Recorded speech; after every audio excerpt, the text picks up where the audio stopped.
Bismillahirrahmanirrahim. Assalamualaikum. Today we discuss the unit number 9th, the new PTB book for class 9th. New PTB की जो book है 9th class के लिए आज हमारा यूनिट नंबर 9 है। आज हम इस वीडियो में इसकी कंप्लीट एक्सरसाइज को सॉल्व करेंगे। The title is quality education अ की टू सक्सेस।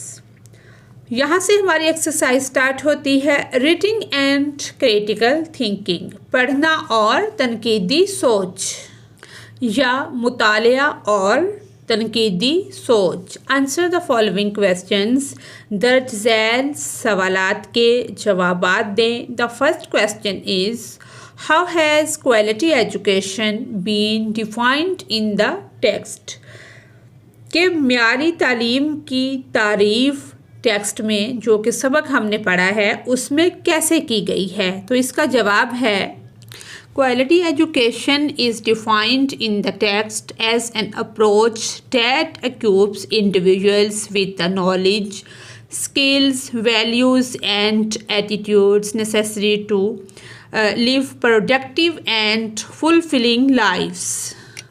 लाइफ मतलब ज़िंदा रहना के मज़मून में म्यारी तालीम को ऐसे नुक्ता नज़र के तौर पर बयान किया गया है या तारीफ़ की गई है जो अफराद को नॉलेज यानी कि इल्म, स्किल्स, महारतें, वैल्यूज़, इक़दार एंड एटीट्यूड्स, जो एटीट्यूड ज़रूरी होता है, जो रवैया ज़रूरी होता है एक शख्स को कामयाब और भरपूर ज़िंदगी गुजारने के लिए, वो तालीम देती है। It emphasizes holistic learning, preparing students to thrive in a rapidly changing world and promoting sustainable development। यानी कि ये एक जामिया तालीम की अहमियत को उजागर करता है जो तलबा को तेज़ी से बदलती हुई तेज़ी से बदलती हुई जो दुनिया है उसके अंदर कामयाब होने के लिए तैयार करता है। इल्म जो है, तालीम जो है और पायदार तरक्की को फ़रोग़ देता है। The second question is name 3 benefits to quality education mentioned in the essay, के मज़मून के अंदर, हमारे सबक के अंदर म्यारी तालीम के 3 कौन से फ़ायदे या फ़ायदे बयान हुए हैं, वो कौन से हैं। तो इसका आंसर है 3 benefits of quality education mentioned in the essay आर के मज़मून में म्यारी तालीम के जो 3 फ़ायदे ज़िक्र किए गए हैं वो ये हैं।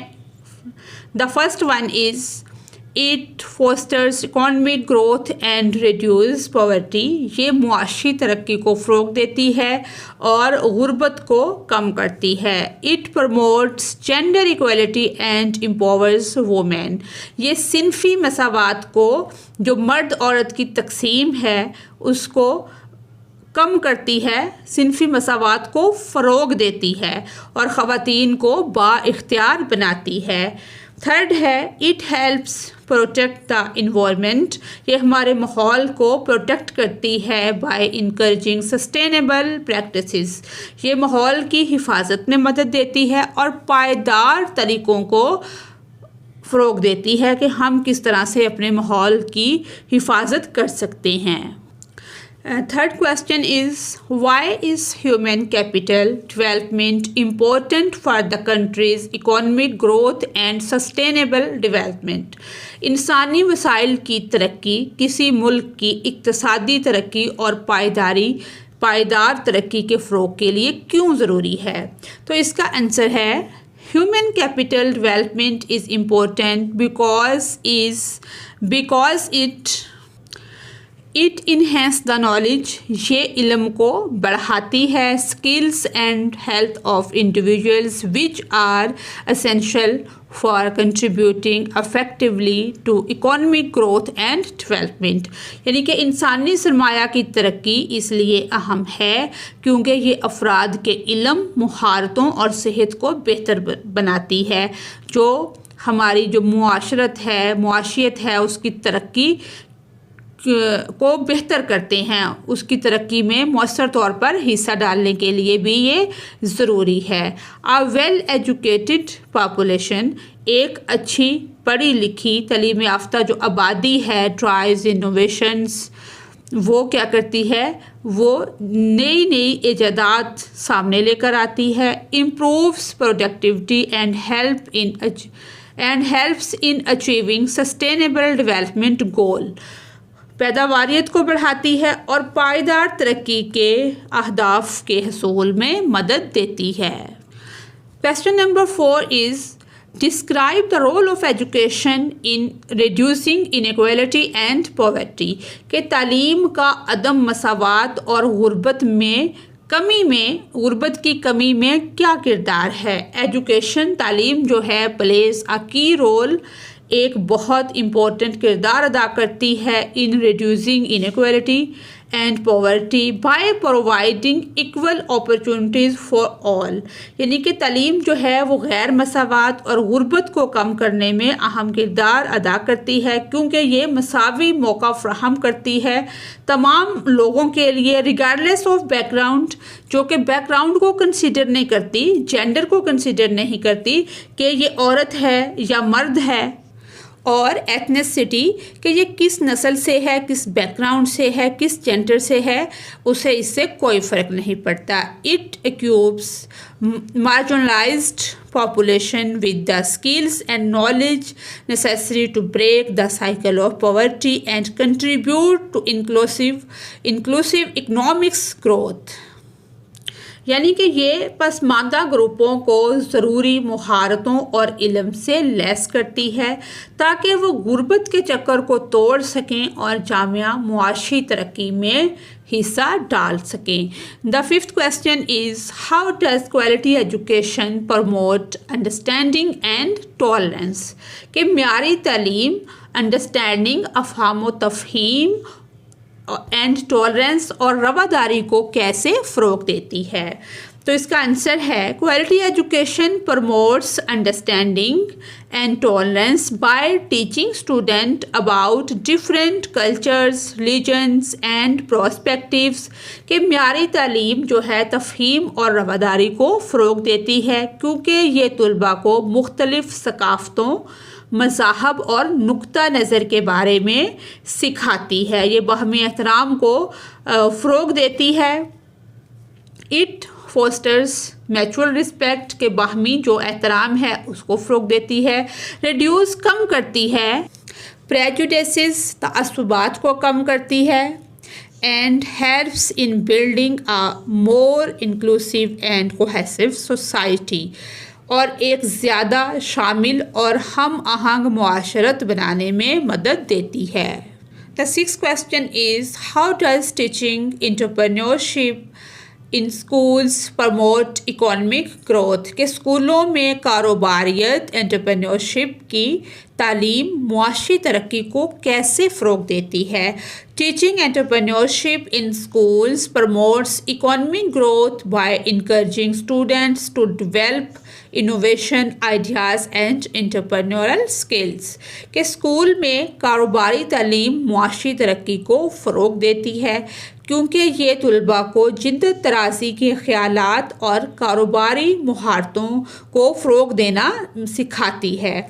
This can lead to a creation of new businesses, job opportunities and the development of the country through innovations and investment. इसलिए नए कारोबारों की तख्लीक, रोज़गार के मौक़ा जो हैं और जिद्दत और सरमायाकारी के ज़रिए मुआशियत को तरक्की मिल सकती है। The 7th question is why is STEM education, STEM मतलब साइंस, इंजीनियरिंग, मैथमेटिक्स और टेक्नोलॉजी, ये इसके लिए ये फर्स्ट लफ्ज़ इनका लिखा हुआ है, इम्पोर्टेंट फॉर ड्राइविंग इनोवेशंस, के स्टेम जो है साइंस, टेक्नोलॉजी, इंजीनियरिंग और मैथ जो है वो जिद्दत तराज़ी को फ़रोग़ देने के लिए क्यों इम्पोर्टेंट है, क्यों अहम है। STEM education, science, technology, engineering, mathematics drives innovations by equipping students with technical skills ये स्टेम एजुकेशन जो है कि साइंस, टेक्नोलॉजी, इंजीनियरिंग, रियाजी, जिद्दत तराजी को फ़रोग देती है, क्योंकि ये तलबा की तकनीकी महारतों, प्रॉब्लम सॉल्विंग एबिलिटीज़, मसला हल करने की सलाहियतें जो स्टूडेंट्स के अंदर पाई जाती हैं, and a mindset for tackling global challenges, और आलमी चैलेंजों से निमटने के लिए जहन साजी फराहम करती है। It fosters curiosity, encourages experimentation, and prepare them for advancing technology and science. ये तजस्सुस को परवान चढ़ाती है, तजर्बात की हौसला अफजाई करती है और टेक्नोलॉजी और साइंस को आगे बढ़ाने के लिए स्टूडेंट्स को प्रिपेयर करती है, तैयार करती है। क्वेश्चन नंबर 8 है, can you think of any ways to improve the quality of education in your own school और कम्युनिटी? अपने स्कूल या मुआशरे में तालीम के मेयार को बेहतर बनाने के कुछ तरीके बताएं। तो इसका आंसर है वन वे कि एक ये रास्ता है to improve the quality of education in my school और community is by investing the teacher training, के इन्वेस्टमेंट की जाए टीचर की ट्रेनिंग पर, and providing them with up to date resources, और उनको ना कि आउट ऑफ डेट रिसोर्सेज बल्कि अप टू डेट रिसोर्सेज जो हैं, ज़राए जो हैं वो मुहैया किए जाए। Encouraging the use of technology, technology के यूज़ की इनकरेजमेंट की जाए, हौसला अफजाई की जाए। In the classroom can also enhance learning experiences, allowing कि स्टूडेंट को अलाउ किया जाए, allowing student to access to broader range of knowledge and skills, के क्लासरूम में टेक्नोलॉजी के इस्तेमाल की हौसला अफजाई भी तालीमी तजर्बात को बेहतर बना सकती है, जिससे तलबा को इल्म और महारतों की वसी रेंज तक रसाई हासिल हो सकती है। Question B is choose the correct option, यानी कि सही ऑप्शन को हमने चूज़ करना है। जैसे MCQs होते हैं कि 4 से 5 जवाब दिए होते हैं, जो करेक्ट होता है उसको हम टिक करते हैं। तो the statement is how does quality education contribute to sustainable development. तो जो इसका बेस्ट आंसर है, करेक्ट आंसर है by focusing economic growth, reducing poverty and gender equality. तो ये ठीक आंसर है ए वाला।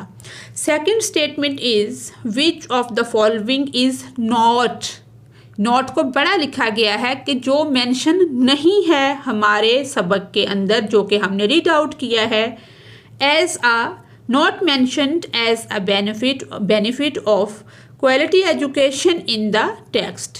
तो इसमें हमने पढ़ा है कि focus on sports and entertainment पे पूरे सबक के अंदर कोई डिस्कस नहीं हुई कि स्पोर्ट्स ज़रूरी हैं या एंटरटेनमेंट ज़रूरी है, बल्कि बाकी चीज़ों की डिस्कस होती रही है।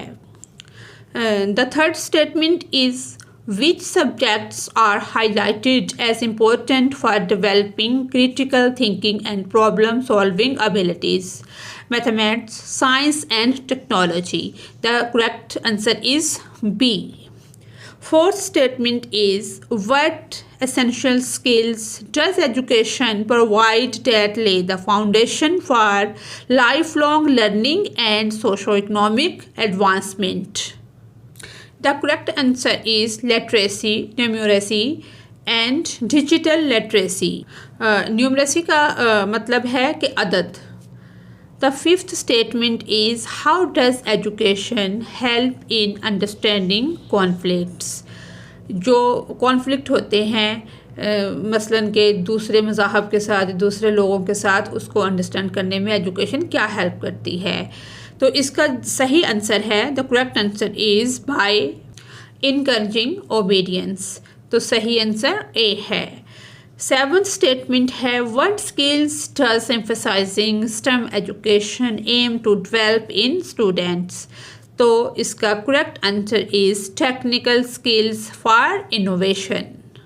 The last statement is what role do the higher education institutions play in research and development R&D? The correct answer is they provide resources and environment for research. The C question, next question है हमारा, जिसको C point कहा गया है कि हमने मुआयना करना है SDG सस्टेनेबल डेवलपमेंट गोल आइकन्स। ये जो दिए गए हैं इनके अंदर लिखा गया है कि जैसे नो पॉवर्टी, के गुर्बत ना हो, और है लाइफ बिलो वाटर, ये नीचे है, और क्लाइमेट एक्शन ये है। ये इसका करना हमने ये है कि आइडेंटिफाई करना है 2 गोल्स को। इनमें से हम किसी भी 2 गोल्स को आइडेंटिफाई कर लेंगे। In addition to quality education, goal 4 and can contribute to improving education quality globally. How can progress in these 2 goals? कि कोई भी 2 goals हमने लेने हैं और उस पर हमने लिखना है कि ये जो हमारी एजुकेशन क्वालिटी ग्लोबली हम इसको कैसे बेहतर कर सकते हैं, और इन चीज़ों का पॉवर्टी का क्या रिलेशनशिप है एजुकेशन के साथ, तो ये भी हमने बताना है। इसको हम ऐसे भी समझ सकते हैं कि तस्वीर में दिए गए SDG आइकन्स का जायज़ा लें और मियारी तालीम जो है वो 4th नंबर पर है, हदफ 4 है। उसके अलावा 2 ऐसे हदफ की हमने निशानदही करनी है जो आलमी सतह पर तालीम के मियार को बेहतर बनाने में मददगार साबित हो सकते हैं। इन 2 अहदाफ जो हमने सेलेक्ट करने हैं, इनमें तरक्की किस तरह मियारी तालीम के हसूल में मुआवन साबित हो सकती है, और इन अहदाफ और तालीम के दरमियान ताल्लुक़ को वजाहत के साथ बयान करने के लिए मिसालें फ्राहम करें। हमने 2 गोल सेलेक्ट कर लिए हैं, no poverty and gender equality. अब इस पे हम बात करते हैं कि 2 sustainable development goals SDGs that can contribute to improving education quality globally. In addition to quality education, goal 4 are the first one is, जो फर्स्ट गोल है हमारा नो पॉवर्टी, कि गुर्बत नहीं होनी चाहिए। तो इसको अब हम समझते हैं। प्रोग्रेस इन गोल 1 के मकसद 1 में जो पेश रिक्त है, I can support the achievement of quality education by ensuring that children and families are not held back to poverty, के म्यारी तालीम के हसूल की हमायत इस बात को यकीनी बनाकर की जा सकती है कि बच्चे और ख़ानदान गुर्बत की वजह से तालीम से पीछे ना रहें। Poverty is a significant barriers to education as families may not afford school fee, supplies और ट्रांसपोर्टेशन, के गुर्बत तालीम में एक अहम रुकावट है क्योंकि ख़ानदान स्कूल की फ़ीस, सामान यानी कि बच्चों को स्कूल से लेना छोड़ना यानी कि नकलो हमल के मुतहम्मिल नहीं हो सकते। Reducing poverty allows children from low income families to attend school regularly and have access to better resources. गुर्बत को कम करने से क्या होगा, कम आमदनी वाले ख़ानदानों के बच्चों को बाकायदगी से स्कूल जाने और बेहतर वसाइल तक रसाई की इजाज़त मिलती है। फॉर एग्ज़ाम्पल, मिसाल के तौर पर social protections program such as school meal schemes can help keep children in school and improve their learning outcomes। यानी कि मिसाल के तौर पर समाजी तहफ़्फ़ुज़ के प्रोग्राम जैसे कि स्कूल के खाने की स्कीमें हैं, बच्चों के स्कूल में रखने और इनके सीखने के नताइज को बेहतर बनाने में मदद दे सकती हैं। गोल नंबर 5 जेंडर इक्वालिटी, यानी कि हमारा जो मकसद है सिनफी मसावात। Progress in goal 5 can enhance education quality by ensuring that both girls and boys have, boys भी पढ़ सकते हैं, बॉयज़ भी पढ़ सकते हैं, क्योंकि हमारी जो इंग्लिश होती है ये ब्रिटिश इंग्लिश है, इसमें हम बॉय पढ़ते हैं। लेकिन अगर हम लैंग्वेज कोर्सेज़ की तरफ जाते हैं तो वहाँ पे हमें अमेरिकन इंग्लिश सिखाई जाती है जिसमें बॉय नहीं, इसको बॉय पढ़ा जाता है, बॉय। जैसे बाज़ सूरतों में कुछ लोग वी पढ़ते हैं, वी भी ठीक है, वी भी ठीक है, दोनों ही सही हैं।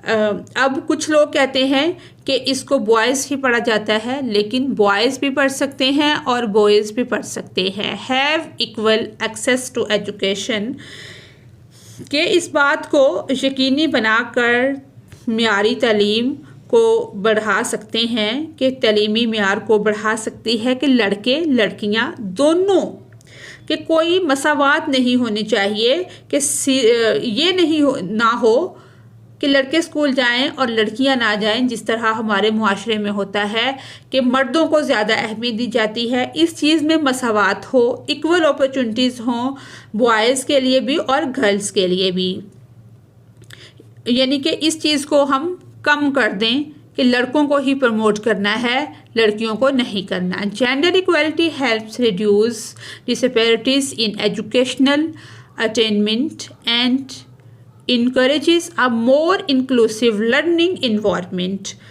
यानी कि सिनफी मसावात तलीमी हसूल में तफावत को कम करने में मदद करती है और मज़ीद जामिया तलीमी माहौल की हौसला अफजाई करती है। For instance eliminating gender based violence and discriminations in schools and promoting equal opportunities for girls, कि इक्वल अपॉर्चुनिटीज़ होनी चाहिए, कि मिसाल के तौर पर स्कूलों में सिनफी बुनियाद पर तशद्दुद और इम्तियाजी सलूक को ख़त्म करना और लड़कियों के लिए मसावी मौक़ा को फ़रोग़ देना लड़कियों में, यानी कि इससे क्या होगा, कैन लीड टू, वो लीड करेगा हायर इनरोलमेंट, के बच्चियाँ ज़्यादा से ज़्यादा तालीम की तरफ आएंगी। Enrollment rates and better academic performance among girls which in turn improves the overall quality of education in a country, कि इससे in a community, कि इससे क्या होगा, जिसके नतीजे में जब लड़कियों को मौका मिलेगा, दाखिले की शरह बुलंद होगी, तालीम की कारकर्दगी बेहतर होगी, जिसके नतीजे में एक कम्युनिटी में तालीम का मजमूई मियार, कि overall quality of education in a community, एक कम्युनिटी में तालीम का मजमूई मियार बेहतर हो सकता है। The next question is read the provided eyewitness account, ये जो प्रोवाइड किया गया है ये हमने पढ़ना है। About the recent education reforms, how does the writer present the facts and details of the reforms? What tone does the writer use and how does their personal perspective influence the account? Provide specific examples from the text to support your analysis. इसमें बताया ये गया है कि हालिया तलीमी इस्लाहात के बारे में फ़राहम करदा आइनी शाहिद, कि जिसने अपनी आँखों से देखा हो, उसका हमने बयान पढ़ना है, और मुसन्नफ़ ने इस्लाहात के हक़ाइक़ और तफसीलात को किस तरह पेश किया है, मुसन्नफ़ ने कौन सी टोन, कौन सा लहजा इस्तेमाल किया है, और उनका ज़ाती नुक्ता नज़र अकाउंट पर कैसे असरअंदाज होता है, और अपने एनालिसिस जो हमने तज्ज़िया करना है उसके लिए हमने 3 मखसूस मिसालें जो हैं वो देनी हैं, यानी कि अब 3 दे सकते हैं, या मतन से जो मखसूस मिसालें हैं वो भी हम दे सकते हैं। यानी कि सबसे पहले है आई विटनेस अकाउंट, यानी कि एनी शाहिद का बयान। हम डेट इस पे कोई भी डाल दें, या इधर ये मार्च की दी हुई है, 12 मार्च है, लोकेशन जो है वो गवर्नमेंट प्राइमरी स्कूल लाहौर की है। इसके बाद यहाँ से हमारा ये शुरू होता है, वो कहता है as I stood at the school gate this morning, जब मैं आज सुबह स्कूल के गेट पर खड़ा था, I couldn't help noticing the excited chatter among the student, मैं तुलबा की पुरजोश चहचहाहट को देखकर यानी कि मदद ना कर सका।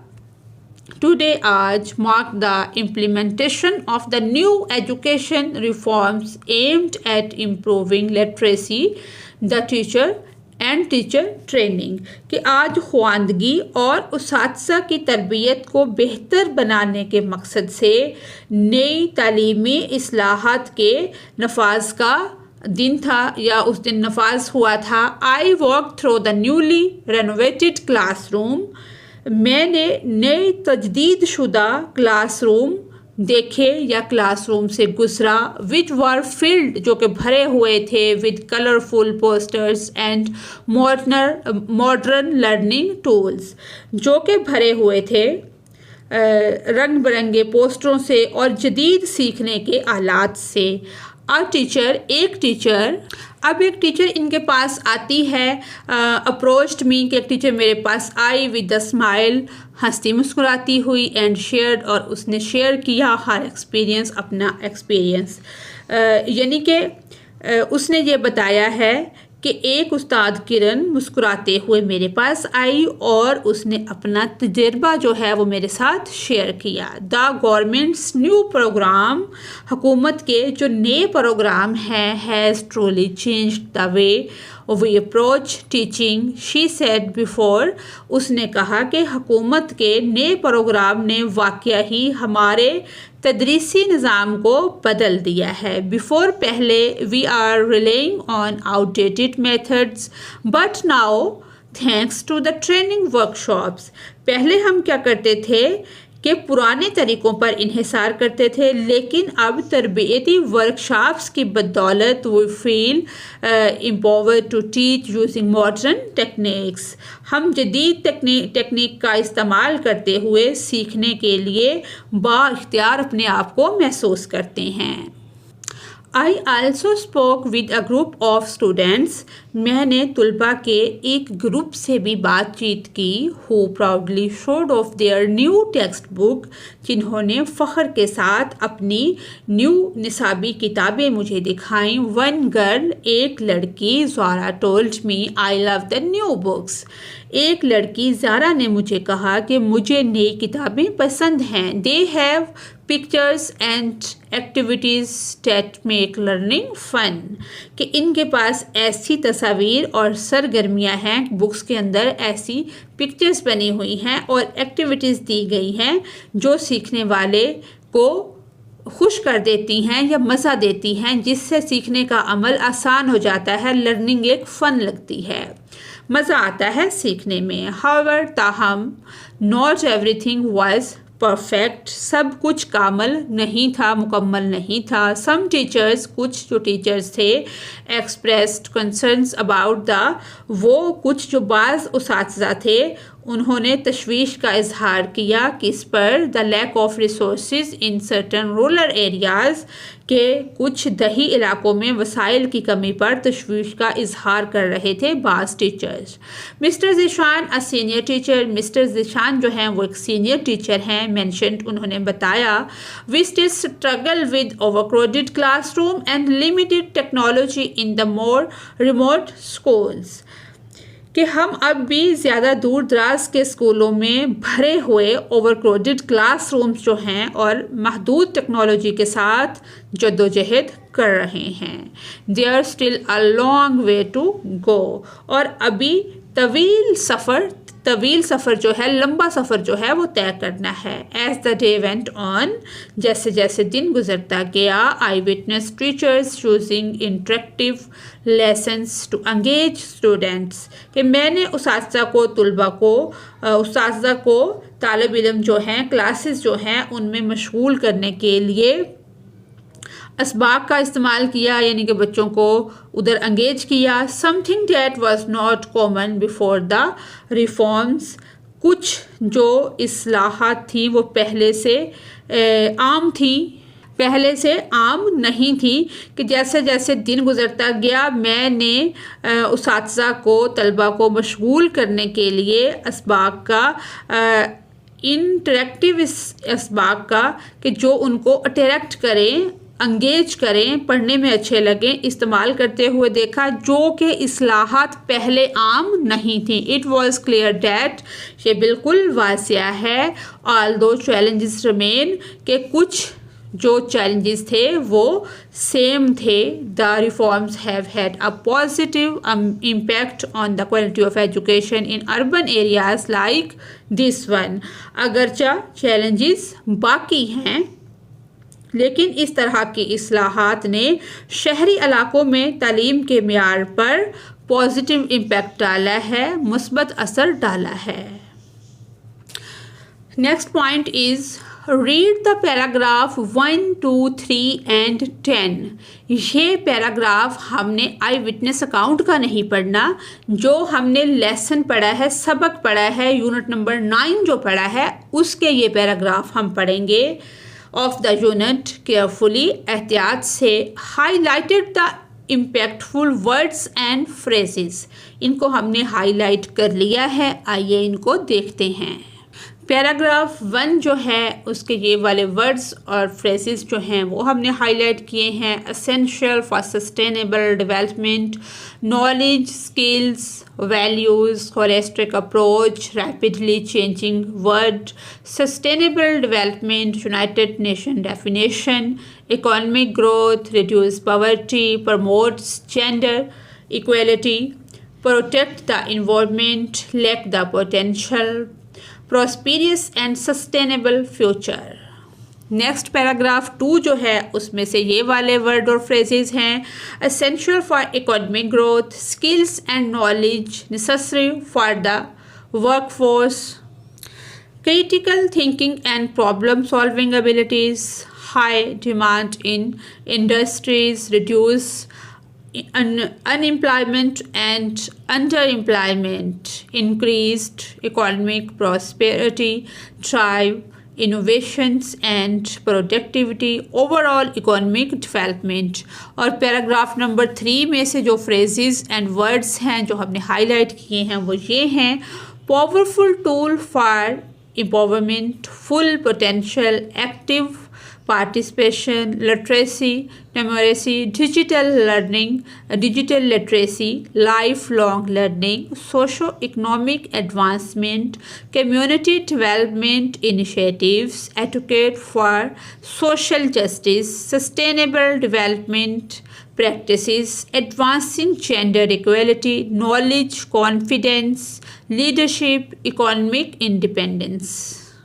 पैराग्राफ 10 के जो फ्रेजेस एंड वर्ड्स हैं वो ये हैं। Fuels, innovations and creativity, technological advancement, fostering entrepreneurship, economic opportunities, lift individuals and communities out of poverty, improve health outcomes, awareness of hygiene, nutrition, disease prevention, informed discussion about health, informed decision about health, improved well-being, reduce healthcare cost, empowers individuals, strengthens communities and societies।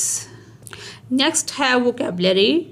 Contextual close यानी कि सियाको सबाक के इशारे। यहाँ पे है passage, इसको हम read करेंगे। As the sun began to set over the bustling streets of Karachi, the bustling city came alive with the sounds of wonder swelling out their wares. The aroma of spicy aromatic food filled the air, and the colorful, vibrant stalls added to the lively atmosphere. Despite the heat, the people moved with energy, their faces showing signs of resilience and determination. In a quiet corner, an old man sat under a tree. His serene expression contrast with the city's hustle। अब करना हमने ये है कि इसके अंदर जो highlighted word है उनका हमने डिक्शनरी से उनके सिनोनिम्स देखने हैं और इनके कॉन्टेक्सचुअल मीनिंग भी और सिनोनिम्स भी। जी, ये इसके हमने लिखे हैं वर्ड्स हैं, ये कॉन्टेक्सचुअल मीनिंग हैं और सिनोनिम हैं। बस्लिंग फुल ऑफ एक्टिविटी है, नॉइस है, एनर्जी है, लाइवली एंड बेसी।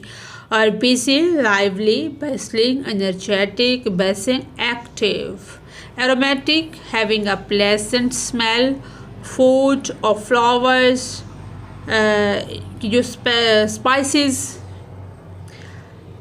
नेक्स्ट है फ्रेग्रेंट, सेंटेड, परफॉर्म्ड यानी कि परफ्यूम्ड, ऑडरस होता है बदबूदार, रेडोलेंट यानी कि सरकशी, vibrant, full of life, colour, energy से भरा हुआ, और लाइवली, वाइब्ड, डायनामिक, स्पिरिटेड, हौसला अफजाई, कलरफुल, एनर्जेटिक। उसके बाद है एनर्जी, द स्ट्रेंथ और वाइटैलिटी रिक्वायर्ड फॉर फिजिकल और मेंटल एक्टिविटी इसको कहा जाता है। इंथुजियाज्म और पावर, जोश को, ताकत को कहा जाता है। वाइटैलिटी, विगर, लाइवलीनेस,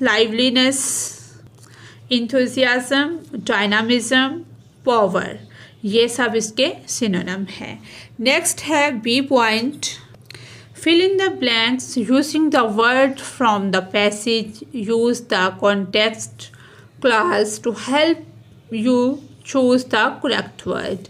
जैसे फर्स्ट स्टेटमेंट है हमारी यहाँ पे आएगा बसलिंग, जैसे हमने ऊपर भी पढ़ा है कि bustling streets of Karachi. Bustling city of Lahore is known for its rich culture and lively streets. The second statement is the chef prepared an aromatic dish that filled the kitchen with a delightful smell. Third statement is the market was full of vibrant color with stalls selling everything from clothes to jewelry. Fourth statement is despite the challenges, the people of the village showed great resilience यहाँ पे आएगा। Fifth statement is after a long day he found a serene spot by the lake to relax. Sixth statement is the student showed a lot of energy during the sport day, participating in all events with enthusiasm.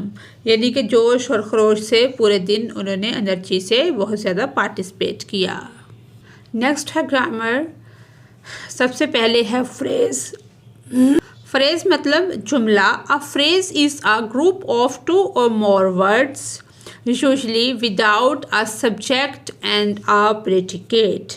यानी कि एक जुमला 2 या 2 से ज़्यादा अल्फाज का group होता है, आमतौर पर बगैर किसी सब्जेक्ट के और प्रेडिकेट के। इसकी एग्जाम्पल्स जो हैं, the car with the tinted windows is mine। With the tinted windows जो है ये क्या है, ये फ्रेज है। He run at an incredible speed. At an incredible speed क्या है, ये फ्रेज है। Introduction to adjectival, prepositional and adverbial phrases. यानी कि एडजेक्टिवल फ्रेजेस क्या होते हैं, इसको अब हम समझते हैं। A group of 2 or more word, 2 या 2 से ज़्यादा अल्फाज का ग्रो या group date does the work of an adjective, जो किसी इस्म सिफ्त के तौर पर काम करता है। That is it describe a noun or a pronoun। यानी ये किसी इस्म या ज़मीर को बयान करता है। That often answer questions like what, kind, which one और how many। एग्जाम्पल इसकी ये है, the house with the red door is mine। with the red door क्या है, एडजेक्टिवल फ्रेज है। और प्रेपोजिशनल फ्रेज ये क्या होते हैं, यानी कि prepositional phrases consist of preposition, ये प्रेपोजिशन पर मुश्तमिल होते हैं। And the words which follow, और ये इस तरह के वर्ड्स को की तकमील करते हैं या फॉलो करते हैं। It a complement, the complement can be preposition plus noun phrase, मसलन ऑन और प्लस द चेयर। ऐसे भी हो सकता है preposition plus pronoun with him और preposition प्लस adverb phrase जो है until, quite, recently ये भी हो सकता है। नेक्स्ट है adverbal phrases। adverbal phrases जो होते हैं वो ये होते हैं कि a group of 2 or more words, कि 2 या 2 से ज़्यादा अल्फाज का group that does a work of an adverb, जो फेल के तौर पर काम करता है। that is it describe a verb, an adjective or an adverb, the answer question like how, when, where, why और to what extent ये इसमें यूज़ होते हैं। एग्जाम्पल इसकी ये हैं कि he speaks in a low voice, यानी कि it डिस्क्राइब करता है कि हाउ डज ही स्पीक, कि इसने क्या बोला है, तो इसको क्या कहते हैं, एडवर्बल फ्रेज।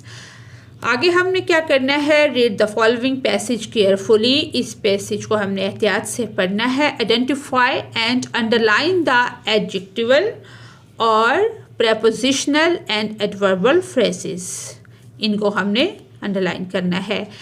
पैसेज है, in the quiet village of Greenfield a decent girl with bright blue eyes lived with her grandmother. Every morning she walked to the nearby forest in search of flowers.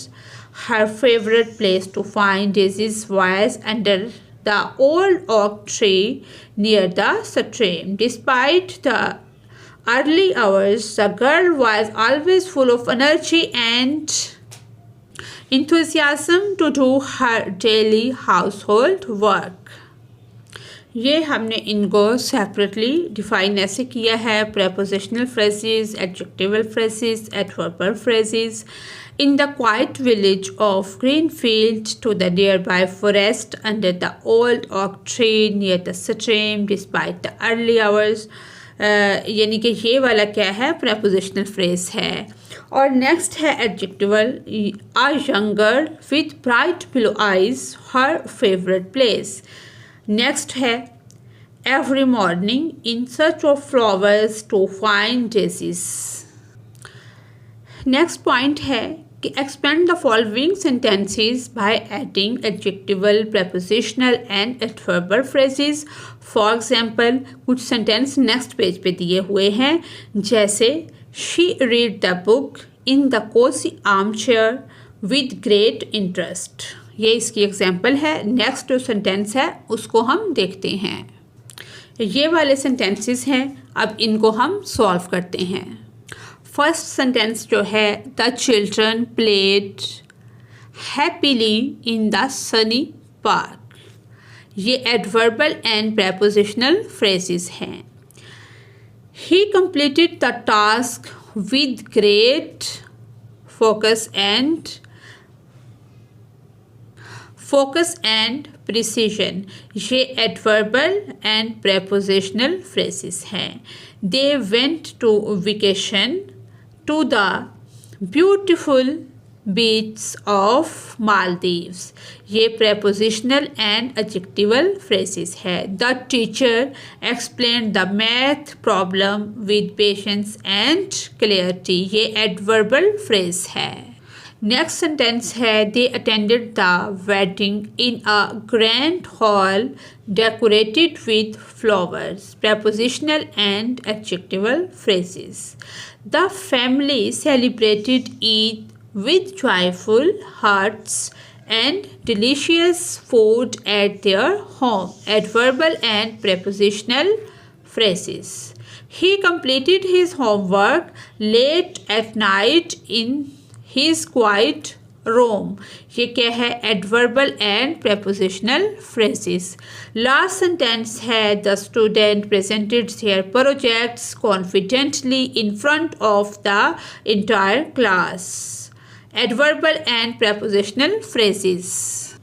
Next जो है वो oral communication skills हैं। ये इसमें इकट्ठे work होता है, जैसे रोल प्ले होता है, कोई ना कोई प्रोजेक्ट साइन होता है, ग्रुप्स बनाए जाते हैं, बच्चे मिलकर उस पर काम करते हैं। इसमें भी यही है कि टाइटल एक टीचर जो है वो बच्चों को देगी। द पावर ऑफ एजुकेशन कि एजुकेशन की ताकत क्या है।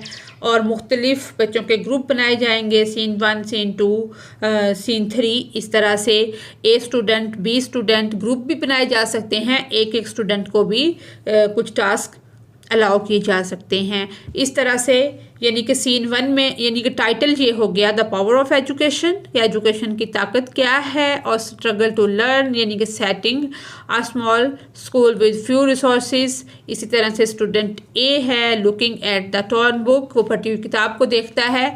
इस तरह से ये सारा है ओरल कम्युनिकेशन। नेक्स्ट है राइटिंग स्किल्स। इसमें बुक रिव्यू है कि राइटिंग बुक रिव्यू कि आप कोई बुक पढ़ते हैं और उस पे आप किस तरह से अपना रिव्यू पेश कर सकते हैं। सबसे पहले आपने read the book carefully, book को अपने एहतियात से पढ़ना है, उसके नोट्स बनाने हैं। थिंक क्रिटिकली, आपने तनकीदी तौर पर सोचना है। और components of a book review, आपने ये चीज़ें नोट करनी है कि कौन कौन से उसमें कंपोनेंट्स थे बुक रिव्यू के अंदर। इंट्रोडक्शन क्या था, प्लॉट समरी क्या थी, करैक्टर उसमें कौन कौन से थे जो आपकी नज़र से गुजरे, उसका थीम क्या है और उसमें मैसेज क्या है, राइटिंग स्टाइल कौन सा है, पर्सनल ओपिनियन आप दे सकते हैं, कंक्लूजन उसका नतीजा आप निकालेंगे। तो आप ये सारी डिटेल को एक जगह पे लिख लें, किसी भी बुक का मुतालिया करें और उसमें देखें इंट्रोडक्शन क्या है, प्लॉट समरी क्या है, करैक्टर एनालिसिस उसका आपने करना है, थीम और मैसेज देखना है, राइटिंग स्टाइल देखना है, पर्सनल ओपिनियन देनी है और आपने कंक्लूजन उसका नतीजा निकालना है। यानी कि इसमें एक बुक रिव्यू है, सबसे पहले इसका इंट्रोडक्शन है, फिर इसकी प्लॉट समरी है, फिर करैक्टर एनालिसिस है, थीम एंड मैसेज है, राइटिंग स्टाइल है और पर्सनल ओपिनियन आपकी उसके बारे में क्या राय है। ये ज़्यादातर टीचर्स के लिए है कि वो क्लास में तजर्बा के लिए अच्छी तरह लिखे गए किताब के जायज़ों की मिसालें फ़राहम करें, कि किसी भी किताब का जायज़ा लिखें, इसका इंतखाब करें और ऊपर जो हमने देखा है कि किस तरह उसको रिव्यू करना है, वो सारी चीज़ें हमने इसमें करनी है। यानी कि सबसे पहले बुक रिव्यू है, टाइटल एंड आइथर जो है मुसन्निफ जो है उसके बारे में लिखा गया है, फिर इसके बारे में कि समरी इसकी क्या है, इसके जो मेन करैक्टर हैं, मेन करैक्टर्स वो कौन से हैं वो हमने बताने हैं, नोट कर लेने हैं हमने, और इसका थीम क्या है, उसमें कौन कौन सी चीज़ें शामिल हैं, कि सेल्फ डिस्कवरी वो किस तरह से करता है, the language of the word, ये राइटिंग स्टाइल है ये कौन सा है, पीस एंड स्ट्रक्चर है, फिर आपकी ओपिनियन इसमें आ जाएगी, फिर इसका हमने कनेक्शन देखना है, फिर रिकमेंडेशन देखनी है कि क्या रिकमेंड किया गया है, ओवरऑल इम्प्रेशन इसका क्या है। इसके बाद है रेटिंग कि आप इसको रेटिंग कितनी देते हैं, 5 स्टार देते हैं, 4.5 देते हैं। क्लियरिटी है एंड कोहेरेंस, क्लियरिटी कितनी है, हम आहंगी कितनी है, प्रूफ रीडिंग है, फिर इसकी लेंथ है। ठीक है, यहाँ तक हमारी आज की एक्सरसाइज थी जो कि मुकम्मल होती है। अगर आपको मेरी वीडियो से रहनुमाई मिलती है तो मेरी वीडियो को लाइक और चैनल को सब्सक्राइब करें। Thanks for watching us.